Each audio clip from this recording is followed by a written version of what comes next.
હું બધાને એવું કહેવા માંગુ છું કે એકવાર અહીંયા આવી અને નોર્મલ ડિલિવરી કરાવવા માટે ખરેખર ટ્રાય કરવો જોઈએ, કારણ કે મારી આગળની ડિલિવરીમાં મારે 1.5 મહિના સુધી પથારી વસ રહેવું પડ્યું હતું અને આ વખતે મારે ના રહેવું પડે એમ.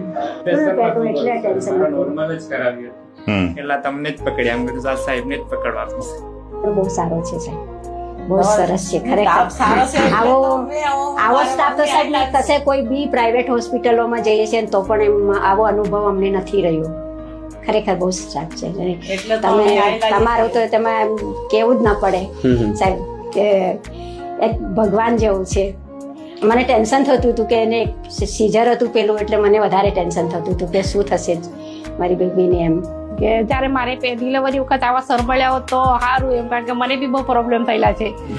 16 વર્ષની બેબી છે મારે.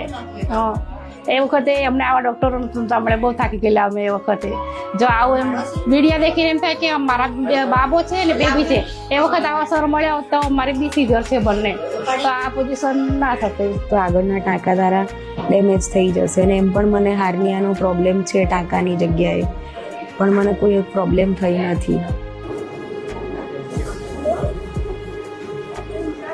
લો પેલા શું છે?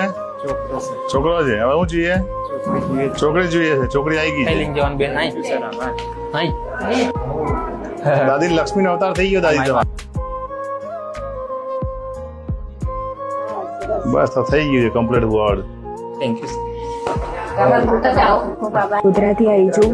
મારે ફર્સ્ટ ટાઈમ સિઝેરિયન હતી, ટાંકા પાકી ગયા હતા તો 2 વાર ઓપરેશન કરાયું હતું, એટલે બીજી ડિલિવરી કરાવવાની બહુ બીક લાગતી હતી. 7 વર્ષે મેં પ્રેગ્નન્સી રાખી તો મેં સરનું સાંભળ્યું કે સર નોર્મલ ડિલિવરી કરાવે છે, એટલે મારા હસબન્ડ મારા મમ્મીને અમે અહીંયા બતાવવા આવ્યા તો સરે કીધું કે 80% ચાન્સીસ છે એમ. અને આજે મારે નોર્મલ ડિલિવરી સરે કરાવી છે અને પેનલેસ કરાવી છે, જેથી મને ખબર પણ ના પડી મારી પેનલેસ ડિલિવરી સારી રીતે થઈ ગઈ છે. ચોથી વખતે બતાવવા આવ્યા એટલે ચોથી વખત મને ઈચ્છા થઈ કે ચાલો હું સાહેબને પોતે મળવા જાઉં. એટલે હું આજે જ આવી હતી તમને મળવા માટે, અને આજે જ મારે ઘરે લક્ષ્મી આવી ગયા. મારા વિશે અમે બહુ સારું સાંભળેલું હતું, એટલે મને અનુભવ સારો જ રહ્યો છે અમને.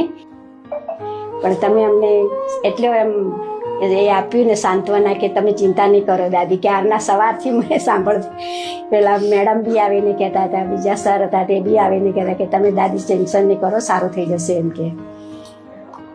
પહેલી જ વાર તમારી પાસે આવી ત્યારે બી તમે મને કીધું કે તમે દાદી ટેન્શન નહીં કરો એમ કે, કોઈ શાંતિ રાખો, સરસ થશે. મારું નામ લક્ષ્મણભાઈ સુરજીભાઈ તાવિયાડ, હું નિવૃત્ત તાલુકા પ્રાથમિક શિક્ષણ અધિકારી છું. સર સાહેબ, સંતરામપુરમાં તમે અહીંયા જ્યારથી તમારી હોસ્પિટલ ચાલે છે ને ત્યારથી મને ખબર છે કે અહીંયા સારી દવાઓ અને સારી સારવાર થાય છે. મારા પુત્ર બધુંને કીધું હતું કે અહીંયા બતાવો અને અહીંયા સારી રીતે ડિલિવરી થઈ જશે. મારે વહુને પહેલી વાર ઘણી તકલીફ પડી, એટલે મેં કહો એ ગોધરા નોકરી કરે એટલે એ લોકોએ ત્યાં તપાસ કરાવ્યો હે, ભાભીના આપણે દાખલ કરી દે. એટલે 2 વાર ઓપરેશન થયેલું મારી વહુને દાહોદ, એટલે અમે આ લાવીએ.